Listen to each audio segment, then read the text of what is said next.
Welcome to the TABE 13 and 14 Remote Proctor Training course. This course was developed by the staff of the Southern Illinois Professional Development Center, part of the Illinois Professional Development Network.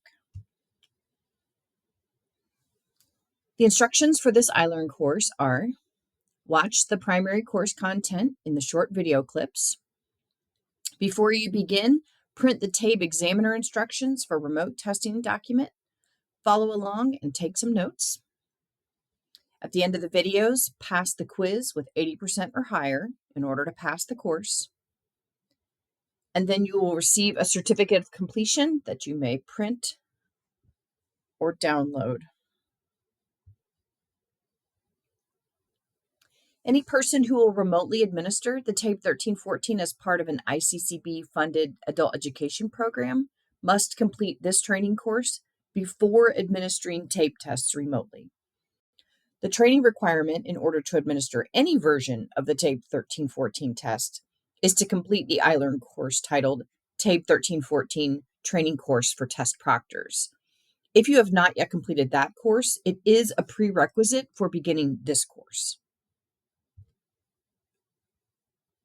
The TABE 1314 Remote Proctor Training is for adult education staff, test personnel, and teachers, and for Title I staff.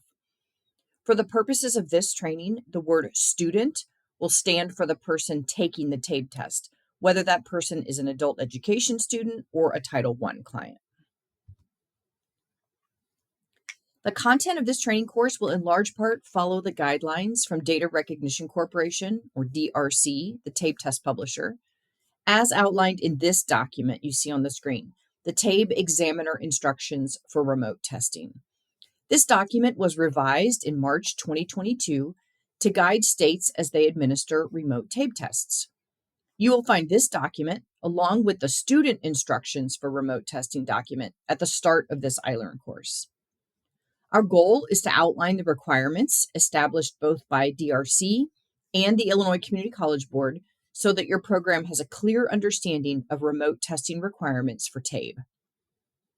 Please pay careful attention to the requirements in this training.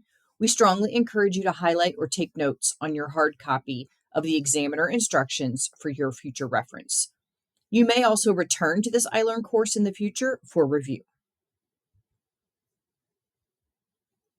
We will begin on page 2 of the examiner instructions for remote testing. Please note the first paragraph. DRC allows remote testing of TABE online assessments using a web conferencing service. The TABE computer-based test will be administered to a student during a live meeting on a web conferencing service with a proctor. The student will open the Insight test platform on their own computer and complete the test while the proctor monitors the student via the webcam. The proctor will not see the student's screen, but rather the student himself and the immediate surroundings in order to monitor for security and validity of the test. Only the computer-based TABE test can be administered remotely. There is no option for the paper-based TABE test to be administered remotely. Let's turn our attention to the next section on page 1 under the heading Remote Testing Guidelines. A key statement is at the top. TABE tests administered remotely should follow as closely as possible the requirements for on-site administration. Any rules or procedures in place for face-to-face testing will most likely still apply. Test examiners administering the TABE remotely must be familiar with 2 things: using TABE online through the Insight portal and the web conferencing platform your program chooses to use. Just as administering computer-based tests in an on-site setting requires building test sessions, adding students to test sessions, and running reports, so remote testing requires the same components. Your test examiners must be familiar with the TABE online process and platform. Remote proctors will access test administration through the Insight portal the way they normally log in to administer computer-based tests. Also, the test examiner must be comfortable using the web conferencing platform that your program decides to use for remote testing. Whichever platform is selected for use, it must have computer audio and webcam capability for both the test examiner and the student. This remote testing training will not include training on any individual web conferencing platform. It is up to each program to provide training or support needed by its staff. Do not assume that all staff will know how to use these web conferencing platforms such as Zoom. Hosting a meeting as a proctor will be different than just attending a Zoom meeting, for instance. The next item to highlight is the allowable ratio of test examiner to student for any one proctoring session. As noted here, programs are limited to 15 students per one experienced test examiner in one session. Guidance specific to Illinois adult education programs is this. It is recommended that test examiners begin with a 1-to-1 ratio, one student per proctor in a test session, until the proctor becomes comfortable with the process. At that point, the test examiner may add additional testers to a session, with 5 testers per proctor as the recommended maximum per session. More than 5 testers at once becomes problematic for one remote proctor to handle. Please note that programs must have a TABE online account in the DRC Insight portal in order to remote test. If your program has an account for local scanning only, meaning you scan answer sheets from the paper test, you will not have access to the necessary test administration components of Insight. Because remote testing is administration of the computer-based test just at a distance, all the same steps and the account access required to administer a computer-based test in person will apply here for remote test as well. So test examiners must have access to the DRC Insight portal, must be able to run the selected web conferencing platform from their device, and must have a mic and speakers at a minimum. The recommended web browser for use is Google Chrome. It is important that before remote test proctors meet with students in the web conferencing meeting for the test appointment, that students have completed 2 tasks. 1, they must run the DRC device check on their computer to be sure they have the technical capability to run the test. 2, students must have the DRC Insight Secure extension installed in their Chrome browser. Page 5 of the examiner document has the link and screenshot of what students will see if they need to add this extension to their Chrome browser. This brings us to page 2 of the TABE student instructions test document. System requirements. Here, students can find information about what they need to remote test successfully, including those links to get the Google Chrome browser and the DRC Secure extension for Chrome. Student testers must have a computer, desktop or laptop, or Chromebook. The student computer or device must have a webcam, microphone, and speakers or headphones. iPads are not able to be used for TABE remote testing, and cell phones are not an option and cannot be used for TABE remote testing. To ensure that students' devices meet the requirement for TABE remote testing, have them run the DRC device check, as seen here in the examiner instructions document. Students could also run the TABE online tools training before their official remote test session in order to confirm their device is capable and to give them a feel for what they will see on their test. There are several separate handouts for testers that explain the device check and other tech requirements, and these are available on the tabetest.com website as well as in this iLearn course. Let's turn our attention to the bottom of page 3 of the examiner document under the heading Web Meeting. A few functions to highlight. Platforms must have an option for computer-based audio only. Students and proctors must be able to use the audio functions of their computers, not have the option to dial in by phone, as you can sometimes do for a webinar or an online meeting. Secondly, the platform must allow for breakout or private rooms with private chat. This will allow test examiners to verify student ID or personally identifiable information in private, as well as for each student's personal login credentials to be given in a breakout room. Also, students should be able to share their screens in the event of tech difficulties. It is much easier to troubleshoot issues when you can see what the student is seeing. One of the documents available on tabetest.com is the Student Instructions for Remote Testing document. It is also located here in our iLearn course. It is not advisable to share that document in its entirety with students. Test examiners could use the Student Instructions for Remote Testing document as an outline for what to cover during a practice session, for instance. It would make a helpful guide or script. Otherwise, you may want to replicate certain sections of that student instruction document and send to students in an email as part of the explanatory information before you hold your actual test session. Let's look now at the bottom of page 5 of the examiner document, remote testing tips. 1, Proctor should be familiar with that student instructions document as well as the examiner document. 2, before attempting a remotely proctored test session with students, it is recommended that you run a simulated session with your colleagues first. Test all the features of the web conferencing platform and do a walkthrough, noting any questions or issues that need to be addressed. 3, DRC recommends that you create a help document to keep you organized during a testing session. DRC recommends you keep track of the meeting time and details, student details, the breakout room number for each student, as well as a place to record any unusual occurrence during testing. Another tip, do not send the link for the student's test or their login information in advance. Wait until you are in the breakout room of your web conference test session and then send each student link to test and their login information via chat in private. This helps preserve the security of the TABE test. When you're ready to send that test link and login information to students via private chat, having it all already recorded in a help document will allow you to quickly cut and paste, which will save time. Let's discuss how to manage your web meeting by looking at page 6 of the examiner document.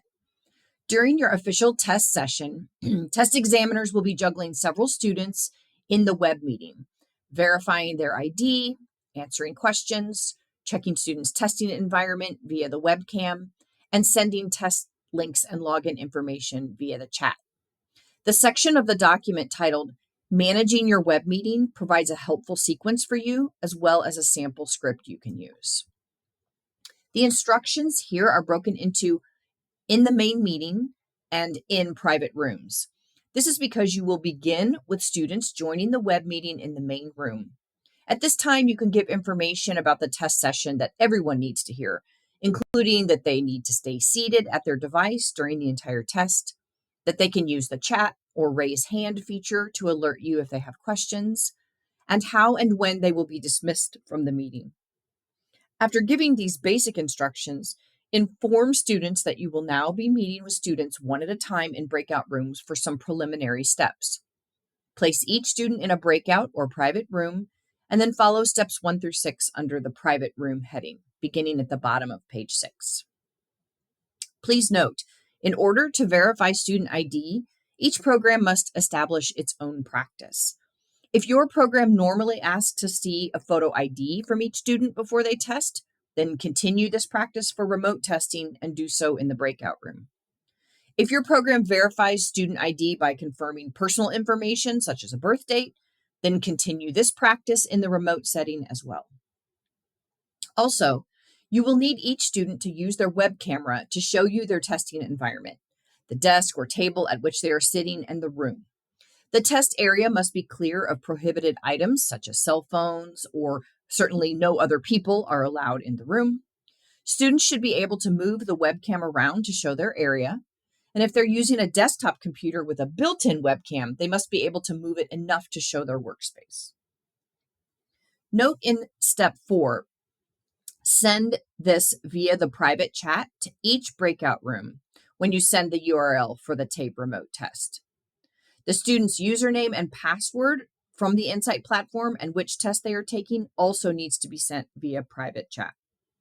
When you have done these steps for all students in the meeting, return everyone to the main meeting room to begin their test.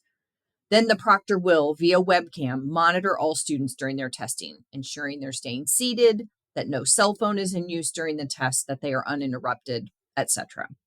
Test examiners will be viewing the students on their screen. They will not be seeing the student's testing screen. This is why there is no need for students to share their screen during the test, but it is necessary for them to have a webcam. Here is what your web conference screen might look like as a proctor. Note this picture on the left. This is what the screen of a test examiner would look like once students are back in the main room after they have verified their ID and received their login information. Note that all 3 students are looking directly at the screen. They are reading their test, and there is no other person in the background, etc., in each of these pictures. The test examiner can mute themselves and turn their video off to show only their name. Note the picture on the right now. What do you notice that is different? Please note the student in the upper left box is looking away from the screen, and you can actually see her cell phone in her hand. This is a violation of the remote testing rules and the reason why the test proctor needs to be monitoring the web conference platform at all times. Let's look at page 8 and 9 of the examiner document, Instructions for Test Administration. If you have administered the TABE computer-based test before, you will already be familiar with this process. The most important thing to note here is at the top of page 8, remote testing only affects how and where students take the test. It does not affect how test administration occurs prior to testing. All of the setup in Insight platform will remain essentially the same. So though these steps are likely familiar, let's look at a few things you should note that are specific to remote testing. One, you should create a new test session in Insight that is just for remote testing. You can name that session remote test or other relevant term. This will help with tracking and data collection at your program. Up to 50 students can be placed in a test session, but remember that during a online remote proctor session, only 5 students per proctor in a web conference platform is advised. And if the student was already placed in a non-remote test session in the Insight platform, remove that before adding them to a new remote test session. One note about the TABE 1314 locator test. It is allowable for the locator to be taken by students in a non-proctored environment, meaning they can take the locator test on their own, not as part of a web meeting with a test examiner.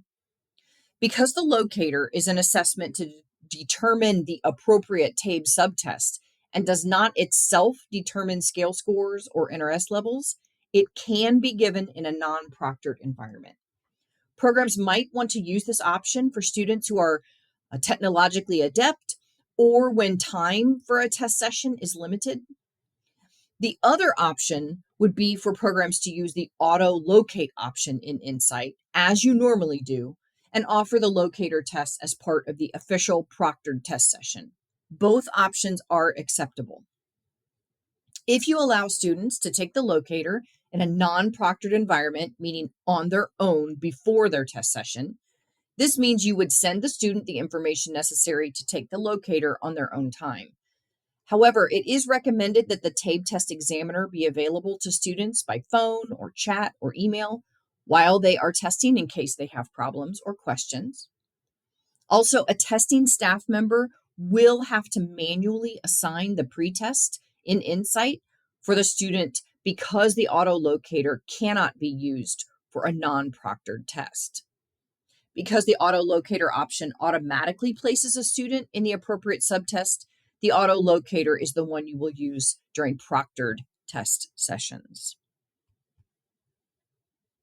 Page 9 of the examiner document contains instructions about invalidating a TABE test after a session has ended.